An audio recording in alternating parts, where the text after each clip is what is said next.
What's going on, YouTube? It's your boy Pharaoh, World Class Hustler Edmondson, back with another video. Hope you guys are having a great day. I just got done driving, so I had time to do a pre-recorded video and give it to all the subscribers out there, all my economic, beautiful thought leaders and thought heads out there. But if you don't know by now, or pretty much some of you guys or more of you guys, however, know about a bank crisis, particularly Silicone Valley Bank.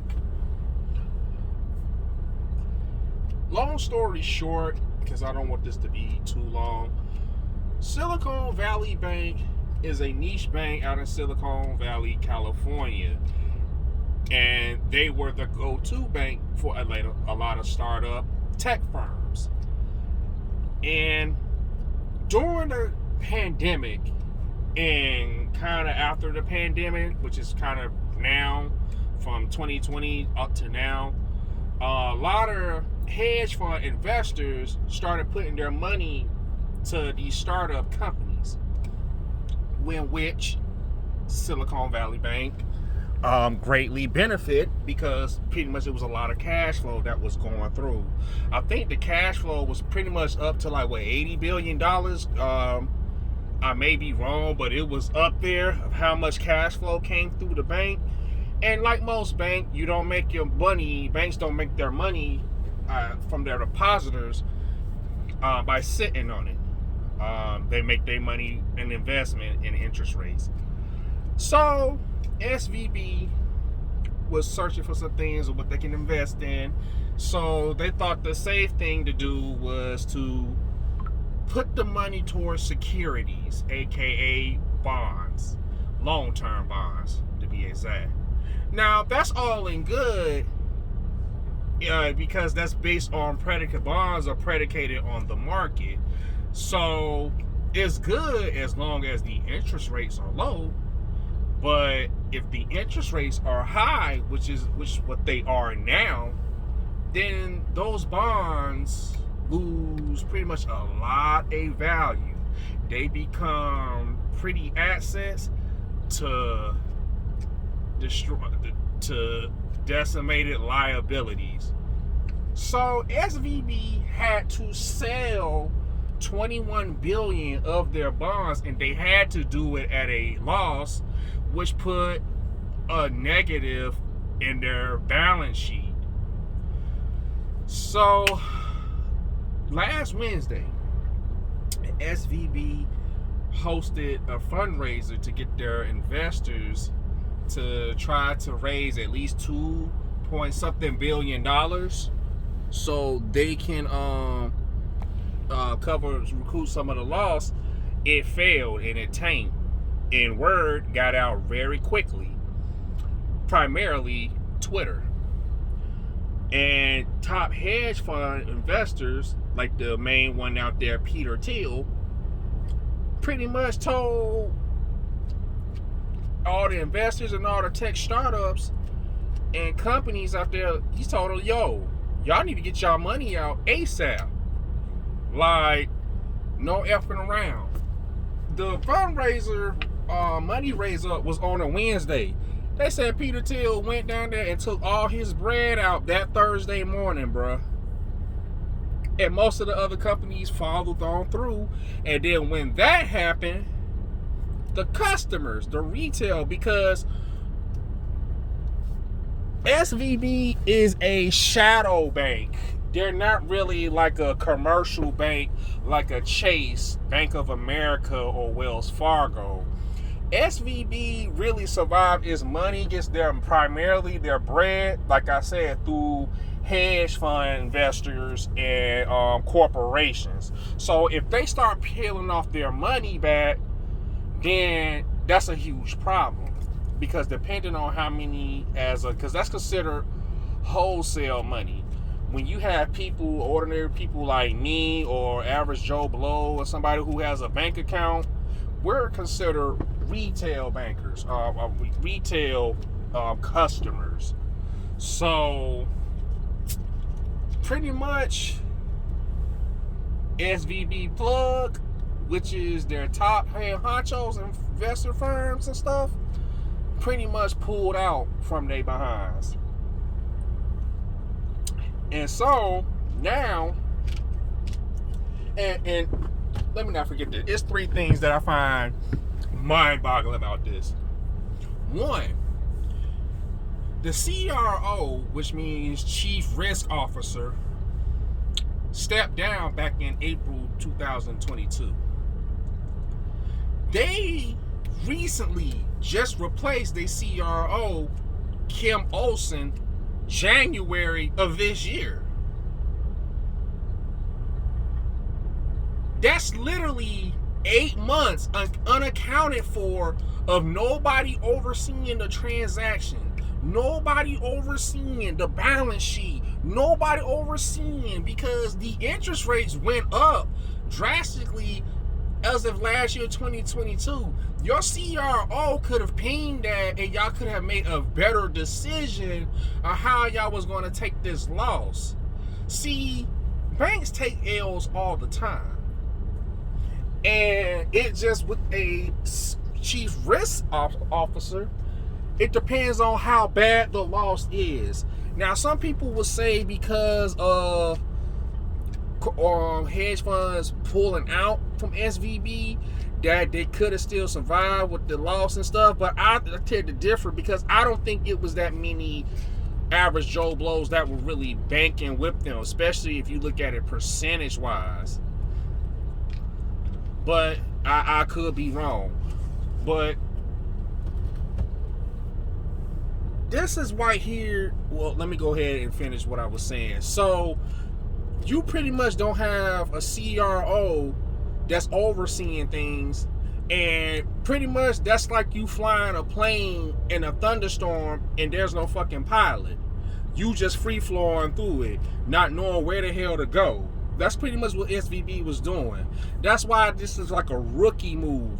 Every bank manager should know what the interest rate or how the economy is moving, because you can make a better choice and with other people's money. Because I tell people this: when you put your money in a bank, that's no longer your money. That money goes straight out and they loan it to other people, especially in tech firms, because tech contrary to popular belief, they burn through a lot of money than they profit, because the way that the setup is, they really get their money through capital. So, when there is a capital raise in the market, that's when, they get a cushion. It's not like your ordinary other business where it's like, for profit, you make a profit through a week, you pay your employees or whatever your operating expenses after you pay your employees, and then whatever you have left goes to you. It doesn't, in the tech world, it doesn't quite work that way. So, also, number two, your CIO was the CFO of Lehman Brothers and Daniel Beck. And anybody know the situation with Lehman Brothers, you know what happened with their collapse. So pretty much you got a chief financial officer who was a F-up with the Lehman Brothers, and you thought it was a great idea to hire him there. Okay? Third thing, which is the most mind-boggling of them all, the CEO and chairman of Silicon Valley Bank, Greg Becker, is also part of the chairman board of the Federal Reserve of San Francisco. That's hilarious to me. Now, you part of the board as Federal Reserve, you out of all people know when these interest rates are finna go high and low. When the news came out, Federal Reserve saying that the inflation should be temporarily, you should have known that was going to be a lie. Especially with all these damn bailout money for the people that Biden gave out, shoved out, the PPP loans, all these social money that they was giving for rent moratoriums and all this. I'm like, you should have known, like, bro, we finna go through a stagflation. You as a fucking CEO of a bank, and you as part of the board member of the fucking Federal Reserves should have known this. This is why I said this was not by accident. I think this was intentional. I think they literally have pickpocketed these people's money, especially with tech. And this is an ongoing case. So, man, my heart really goes out to the people in tech. It really does. Because even though they blow through cash, they are your innovators of your world. They are your people of tomorrow. They are your people that brings out fresh ideas so they can keep the economy rolling and pretty much have you as a better society. And the fact that you pretty much sat right there and robbed them, because that's practically what you did, SVB, that says a lot. And the fact that you guys didn't discuss that with your investors, knowing that you get majority of your money through them, that's shady. And I'm glad that you guys are getting sued. And this is why I do the Streets versus the Corporation docuseries. So I can tell you that even within their own class, they are shady to each other. It's not just the little guys. They're shady for the people that's up there in the class, and they're shady to the people that's trying to come up in the class. And this is just another 08 situation with Washington Mutual, AMI, or whatever the hell that was, that name, or Wachovia. Even though some of their downfall can be complex, pretty much it all goes down to the same thing. And now the FDIC said that, because they are now taking control of the situation, that all the investors and the people money, because pretty much their money is froze. A lot of people couldn't get their money out. So that meaning that these people who work with these tech firms, the people who runs the payroll, they can't pay them out because there's no money in the bank. So FDIC said that today that they will make their account whole. No, SVB will not be getting no bailout like they thought they were. And most companies, most big banks and them have not entertained the thought of buying them out. Now Elon Musk, attention-seeking ass, did, but I mean, in due time. But yeah, pretty much they in some deep shit. And like I said, for those that's out there in California, if you were in Silicon Valley, if you working for these firms, aka the startups like Roku, I know they're affected by it. Startup company like Etsy, they're affected by it. Vox, they're affected, and Vimeo. Companies like those, because 50% of your tech startups banked with SVB as well. Let that not go over people's head. 50% of your startup companies that was out there in the West Coast banked with SVB, and all of them taking L's right now. So my heart goes out to the employees, man. You guys keep your head up. I hope this situation gets resolved.